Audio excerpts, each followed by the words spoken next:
Советофилы в качестве примера провала постсоветского экономического развития стран Балтии любят упоминать печальную судьбу ВЭФа и РАФа, которые для них служат промышленными символами советской Латвии и Прибалтики вообще. Мол, такие замечательные предприятия достались вам от СССР и все профукали. Что ж, давайте рассмотрим эти два кейса. Начну с того, что ВЭФ был основан в независимой досоветской Латвии еще в 1919 году и стал к концу 1930-х флагманом не только латвийского машиностроения, но и крупнейшим предприятием отрасли во всей Балтии. Более подробный рассказ о досоветской истории ВЭФа вы можете найти в финальной, 7-й части выпуска о досоветской промышленности стран Балтии.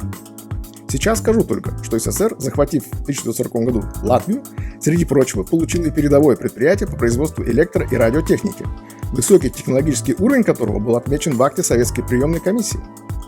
4000 работников ВЭФа выпускали широчайший спектр продукции, но главными были радиоприемники, которые не только обеспечивали львиную долю внутреннего рынка, но и поставлялись на экспорт в Эстонию, Литву, Польшу, Финляндию и даже Норвегию.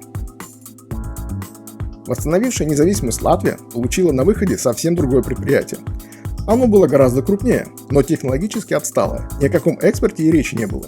Тяжелым ударом стало даже открытие внутреннего рынка для импорта зарубежной техники, которая по многим параметрам ушла далеко вперед. Ее производители развивались в условиях жесткой конкуренции, а не выполнения плана до повалу, чтобы хоть как-то насытить голодный до товаров вечно дефицитный советский рынок.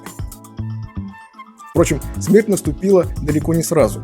У ВЭФа была еще неплохая репутация на рынке бывшего СССР, это имело немалое значение.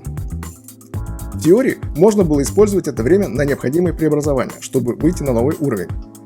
Но во главе стояли те самые красные директора, которые совершенно не годились для управления предприятием в рыночных условиях.